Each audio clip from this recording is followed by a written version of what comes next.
আসসালামু আলাইকুম। জানিয়ে দেব এই মুহূর্তে হাতে পাওয়া সর্বশেষ ভয়ঙ্কর কিছু আন্তর্জাতিক আপডেট বাংলা সংবাদ। শুরুতেই থাকছে সংবাদ শিরোনাম। শুরুতেই জানিয়ে দিব ভারতের পুরনো শহরে ক্ষেপণাস্ত্র ছুড়েছে পাকিস্তান। জানিয়ে দিব পাক ভারত যুদ্ধ যেন পারমাণবিক যুদ্ধে পরিণত না হয়।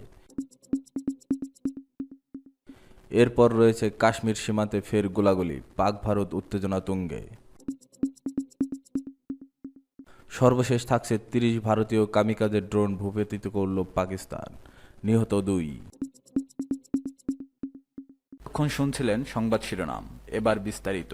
প্রিয় দর্শক, আপনি যদি এই চ্যানেলে নতুন হয়ে থাকেন, ভিডিওটি দেখতে দেখতে চ্যানেলটি সাবস্ক্রাইব করে আমাদের সাথেই থাকুন। ভারতের ১৫ শহরে ক্ষেপণাস্ত্র ছুড়েছে পাকিস্তান। ভারতের উত্তর ও পশ্চিমাঞ্চলীয় অন্তত ১৫টি শহরে সামরিক স্থাপনা লক্ষ্য করে পাকিস্তান ক্ষেপণাস্ত্র হামলা করেছে বলে দাবি করেছে নয়াদিল্লি। ভারতের ক্ষমতাসীন বিজেপি সরকার বলেছে বৃহস্পতিবার রাতভর ও সকালের দিকে জম্মু কাশ্মীর, পাঞ্জাব এবং গুজরাট সহ দেশের ১৫টি শহরে সামরিক স্থাপনা নিশানা করে ক্ষেপণাস্ত্র ছুড়েছে পাকিস্তান। তবে এসব হামলায় ভারতে কোনো হতাহত কিংবা ক্ষয়ক্ষতি হয়েছে কিনা তাৎক্ষণিকভাবে তা জানা যায়নি। দেশটির প্রধানমন্ত্রী নরেন্দ্র মোদী নেতৃত্বাধীন সরকার বলেছে ভারতীয় বাহিনী শ্রীনগর, পাঠানকোট, অমৃতসর, লুধিয়ানা, চণ্ডীগড় এবং অন্যান্য স্থানের সামরিক স্থাপনায় পাকিস্তানের হামলার চেষ্টার জবাবে লাহোরসহ কয়েকটি স্থানে পাকিস্তানি আকাশ প্রতিরক্ষা রাডার ও অন্যান্য ব্যবস্থাকে লক্ষ্য করে হামলা চালিয়েছে। পাকিস্তানের একাধিক স্থানের সামরিক স্থাপনা ক্ষেত্রে ক্ষেপণাস্ত্র নিক্ষেপের চেষ্টা ব্যর্থ করে দিয়েছে ভারতীয় সামরিক বাহিনী। ভারতের বিভিন্ন শহরে পাকিস্তানের ছোড়া ক্ষেপণাস্ত্র ও ড্রোনের জবাবে বৃহস্পতিবার সকালে একই মাত্রার হামলা পাকিস্তানে করা হয়েছে বলে দাবি করেছে ভারতের সামরিক বাহিনী। ভারতীয় সংবাদ মাধ্যম এনডিটিভির প্রতিবেদনে বলা হয়েছে, পাকিস্তানের সামরিক বাহিনী ড্রোন ও ক্ষেপণাস্ত্র ব্যবহার করে হামলা চালিয়েছে। ভারতের আকাশ প্রতিরক্ষা ব্যবস্থার মাধ্যমে পাকিস্তানের ছোড়া ড্রোন ও ক্ষেপণাস্ত্র নিষ্ক্রিয় করা হয়েছে। রাডার ব্যবস্থাকে ধ্বংস করার কাজে ব্যবহারের লক্ষ্যে তৈরি হারপি ড্রোনের মাধ্যমে পাকিস্তানের আকাশ প্রতিরক্ষা ব্যবস্থায় হামলা করা হয়েছে বলে ভারতের একাধিক সরকারি সূত্র দাবি করেছে। তারা বলেছে, ভারতের উত্তর ও পশ্চিমাঞ্চলীয় ১৫ শহরে পাকিস্তানের ছোড়া ক্ষেপণাস্ত্র ও ড্রোন ধ্বংস করার জন্য ভারতীয় সামরিক বাহিনী রাশিয়ার তৈরি আকাশ প্রতিরক্ষা ব্যবস্থা S-400 ব্যবহার করেছে। ভারতের সরকারি কর্মকর্তারা বলেছে, পাকিস্তানের ছোড়া ড্রোন ও ক্ষেপণাস্ত্রের ধ্বংসাবশেষ সংগ্রহ করা হচ্ছে। জম্মু কাশ্মীরের পেহেলগামে বন্দুকধারীদের হামলায় ২ সপ্তাহ পর বুধবার মধ্যরাতে পাকিস্তান ও পাকিস্তান অধিকৃত কাশ্মীরের অন্তত ৯টি স্থানে হামলা চালিয়েছে ভারতীয় সামরিক বাহিনী। এই হামলায় ভারতীয় সামরিক বাহিনী মাত্র ২৫ মিনিটে অন্তত ২৪ ক্ষেপণাস্ত্র ছুড়েছে পাকিস্তানে। এরপর বৃহস্পতিবার রাতভর পাকিস্তানের বিভিন্ন এলাকায় আরও কয়েক ডজন ড্রোন হামলা চালিয়েছে ভারত। পাক ভারত যুদ্ধ যেন পারমাণবিক যুদ্ধে পরিণত না হয়। পেহেলগাম কাণ্ড নিয়ে ভারত পাকিস্তানের মধ্যে উত্তেজনা চলছে।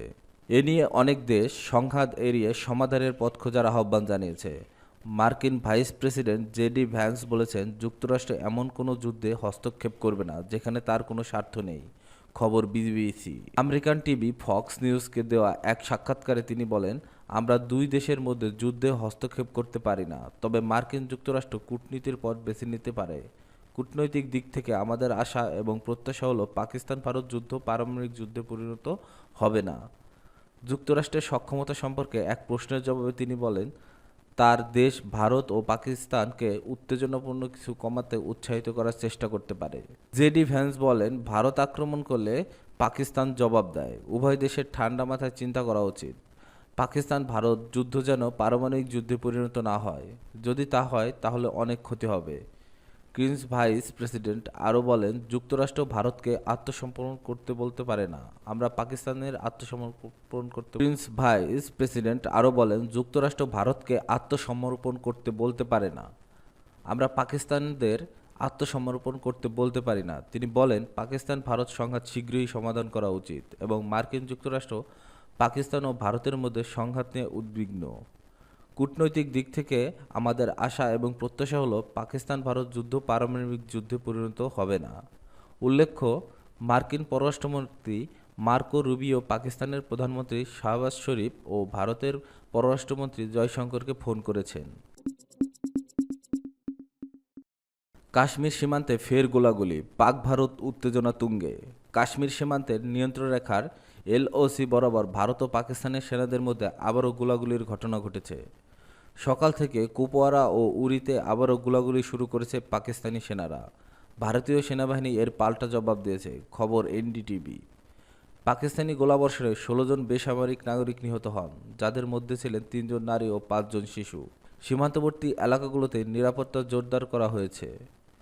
শ্রীনগর, জম্মু, পাঞ্জাব ও রাজস্থানের বিভিন্ন শহরে এখনও বিদ্যুৎবিহীন ব্ল্যাকআউট চলছে। বিশেষ করে পাঞ্জাবের সীমান্তবর্তী জেলাগুলোতে রাতভর বিদ্যুৎ বিচ্ছিন্ন রাখা হয়। রাজস্থানের বিকানের, যোধপুর ও বর্মের ব্ল্যাকআউট জারি ছিল। জম্মু কাশ্মীরের মুখ্যমন্ত্রী ওমর আবদুল্লাহ জানিয়েছেন, পাকিস্তানের ব্যর্থ ড্রোন হামলার পর পরিস্থিতি পর্যালোচনায় তিনি জম্মু যাচ্ছেন। বৃহস্পতিবার রাত 8:30টার পর পাকিস্তান ফের ক্ষেপণাস্ত্র ও ড্রোন হামলার চেষ্টা করে রাজস্থান, গুজরাট ও পাঞ্জাবের বেশ কিছু শহরে। তবে ভারতের প্রতিরক্ষা ব্যবস্থায় সবগুলো হামলা ব্যর্থ হয়। জম্মু, পাঠানকোট ও উধমপুরের সামরিক ঘাঁটিগুলো বিশেষভাবে লক্ষ্যবস্তু ছিল। এদিকে আরব সাগরে পাকিস্তানের বেশ কিছু লক্ষ্যবস্তুতে অভিযান শুরু করেছে ভারতীয় নৌবাহিনী। সূত্রের দাবি, এই অভিযানে সফলভাবে পাল্টা আঘাত আনা হচ্ছে। ভারতীয় বেসামরিক বিমান চলাচল কর্তৃপক্ষ বৃহস্পতিবার সতর্কতা হিসেবে 24টি বিমানবন্দর সাময়িকভাবে বন্ধ করে দেয়। এর মধ্যে রয়েছে চণ্ডীগড়, শ্রীনগর, অমৃতসর, লুধিয়ানা, সিমলা, যোধপুর, জম্মু ও পাঠানকোট। পাঞ্জাব সরকার সীমান্তবর্তী 6টি জেলার সব স্কুল বন্ধ ঘোষণা করেছে। চণ্ডীগড় ও রাজস্থানেও শিক্ষা প্রতিষ্ঠান বন্ধ করেছে। দিল্লির 2টি নামকরা স্কুল, ডিপিএস আর কে পুরম ও ডিপিএস মথুরা রোড, আজ স্কুল বন্ধ রাখছে।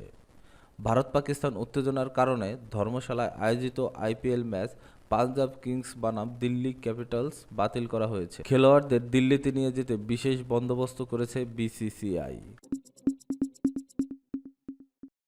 30 ভারতীয় কামিকাজে ড্রোন ভূপাতিত করল পাকিস্তান, নিহত 2। ভারতের পাঠানো 30টি ইসরায়েলি নির্মিত কামিকাজ ড্রোন আটক ও ধ্বংস করেছে পাকিস্তানি সেনাবাহিনী। দেশের বিভিন্ন স্থানে এ ঘটনা ঘটে। পাকিস্তান আইএসপিআর এর বরাতে দ্য এক্সপ্রেস ট্রিবিউনে এ তথ্য জানায়। এসব ঘটনায় 2 জন নিহত হয়েছেন। এছাড়া একটি সামরিক স্থাপনায় ভারতের ড্রোন হামলায় পাকিস্তানি 4 সেনা আহত হন, তাদের অবস্থা গুরুতর। বেসামরিক ও সামরিক স্থাপনাগুলোতে লক্ষ্য করে ভারত এই হামলা চালায়। ইন্টার সার্ভিসের পাবলিক রিলেশনস জানায়, রাওয়ালপিন্ডি, গুজরাত অ্যাটক, গুজরানওয়ালা, লাহোর, শেখুপুরা, নানকানা, ঘটকি ও করাচির মালির জেলাসহ একাধিক শহরে আকাশে এই ড্রোনগুলো শনাক্তকরণ করা হয়। নিরাপত্তা সূত্র জানায়, পাকিস্তানি সেনারা পান্ডো সেক্টরে ভারতীয় সেনাবাহিনীর অপ্রত্যাশিত গোলাবর্ষণের জবাবে কার্যকরভাবে সাড়া দেয়। নাঙ্গাটাক এ ভারতীয় ব্যাটালিয়ন সদর দপ্তর ধ্বংস করে এবং অন্যান্য স্থানে গোলাবর্ষণ করে ব্যাপক ক্ষতি সাধন করে। এ কারণে ভারত হতাশ হয়ে ড্রোন হামলা চালায় বলে মন্তব্য করেন পাকিস্তান আইএসপিআর। পাকিস্তানের বিমান প্রতিরক্ষা ব্যবস্থা আগত ড্রোনগুলোর বিরুদ্ধে অভিযান চালালে বিভিন্ন এলাকায় উচ্চস্বরে বিস্ফোরণের শব্দ শোনা যায়। আইএসপিআর এর একজন কর্মকর্তা জানান, দেশে প্রথমবারের মতো ইসরায়েলি এই মানববিহীন আকাশযান হেরন MK-2 ধ্বংস করা হয়েছে, যা 35,000 ফুট উচ্চতায় উঠতে পারে। ভারতে এটি হ্যারপ ড্রোন নামে পরিচিত। ড্রোনগুলো ইসরায়েলি কারখানায় তৈরি, তবে এর ইঞ্জিনগুলো ব্রিটেনের ইউএভি ইঞ্জিনস লিমিটেড দ্বারা নির্মিত। পাকিস্তান আইএসপিআর এর মতে, কাপুরুষোচিত হামলাগুলো নয়াদিল্লির আতঙ্ক ও কৌশলগত বিশৃঙ্খলার প্রতিফলন। এর মাধ্যমে বোঝা যায়, ভারতীয় বাহিনী এলওসিতে উল্লেখযোগ্য ক্ষতির সম্মুখীন হয়েছে। ক্ষতিগ্রস্ত এলাকাগুলো থেকে ড্রোনের ধ্বংসাবশেষ সংগ্রহ করা হয়েছে, সেগুলো পরীক্ষা নিরীক্ষার কাজ চলছে। আইএসপিআর আরও জানায়, পাকিস্তান সেনাবাহিনী শক্তিশালী ও পরিকল্পিত জবাব দিচ্ছে, শত্রুপক্ষের সকল পরিকল্পনা বানচাল করে দিচ্ছে। সফট কিল এবং হার্ড কিল পদক্ষেপের সমন্বয়ে সকল আগত ড্রোন নিষ্ক্রিয় করা হয়েছে। তবে লাহোরে ওয়ালটন ওল্ড এয়ারপোর্ট এবং বুরকির কাছে ড্রোন আঘাত হানায় 4 জন সেনা আহত এবং সামরিক সম্পদের সামান্য ক্ষতি হয়েছে। সংবেদনশীল এলাকার কাছে হামলার ব্যাপক আতঙ্ক ছড়ায়। এ কারণে স্থানীয় বাসিন্দারা রাস্তায় নেমে আসেন।